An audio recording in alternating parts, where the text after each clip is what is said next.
Aujourd'hui, je souhaite partager avec vous quelques idées clés et extraits intéressants du livre de Robert Greene, Maîtrise, guide pour exceller dans les domaines qui vous passionnent et réaliser la vie idéale. Ce livre vise à nous guider vers la maîtrise dans les domaines qui nous passionnent et à atteindre une vie idéale. Tout d'abord, ce livre introduit un concept profond: la maîtrise n'est pas un talent inné, mais une force que l'on peut acquérir par l'effort. Le livre explique que dans la vie, nous expérimentons parfois une sorte d'intuition, comme si nous pouvions prédire l'avenir ou trouver instantanément la réponse à un problème. Lorsque nous atteignons la maîtrise, cette intuition devient une force que nous pouvons contrôler, fruit d'une accumulation d'expérience sur le long terme. Dans ce monde, la créativité et la capacité à découvrir de nouvelles vérités sont valorisées, et la maîtrise peut également nous apporter des avantages pratiques considérables. Le livre compare le processus de maîtrise à un voyage et décrit en détail l'importance de la phase d'apprentissage. La phase d'apprentissage est une période clé où nous passons de novice à expert. Elle comprend 3 étapes essentielles. Observation approfondie, mode passif. Lorsque nous entrons dans un nouveau domaine ou environnement, il est crucial, comme un anthropologue étudiant une culture étrangère, d'observer attentivement et d'absorber la réalité environnante. Nous devons apprendre les règles, les procédures, les normes implicites et les relations de pouvoir de ce domaine. Au début, il faut éviter de vouloir se montrer, mais se concentrer sur l'observation des expériences des personnes qui réussissent et de celles qui échouent. Acquisition de compétences, mode pratique. C'est l'étape la plus cruciale de la phase d'apprentissage. Grâce à une pratique constante, nous acquérons les compétences nécessaires.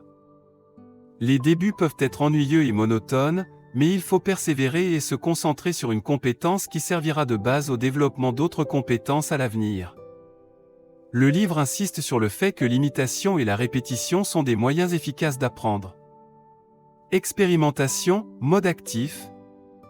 Une fois les compétences de base maîtrisées, il est temps d'expérimenter, d'appliquer les connaissances et compétences acquises dans la pratique, et de constamment ajuster et innover. Cette étape est cruciale pour passer de l'apprentissage passif à la création active. En plus d'un apprentissage et d'une pratique assidue, l'intelligence sociale est également essentielle dans la quête de la maîtrise. Le livre explique que l'intelligence sociale comprend 2 aspects, la compréhension des individus, lire les autres, et la compréhension des modèles comportementaux universels, comprendre l'humanité. Lire les autres.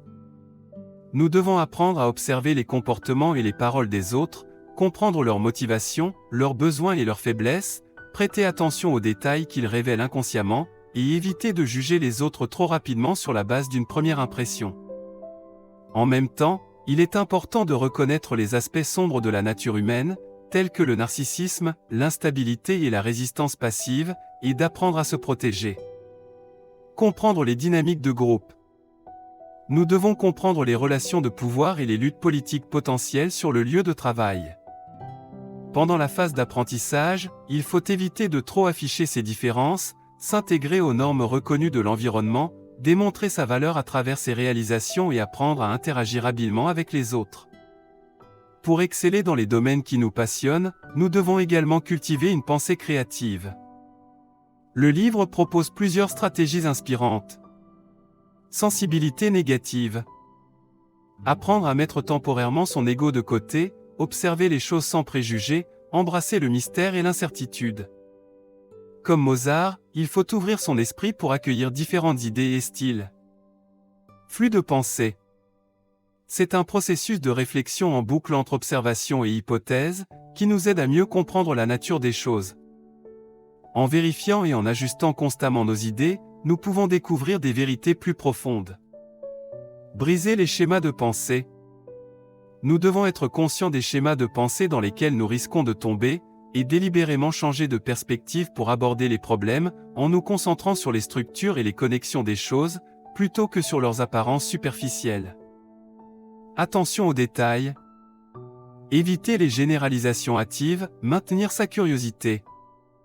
Même après avoir atteint un certain succès, il faut garder une curiosité et une admiration pour le monde, comme un enfant, poser des questions et explorer de nouveaux domaines, en évitant de tomber dans l'autosatisfaction qui tue la créativité.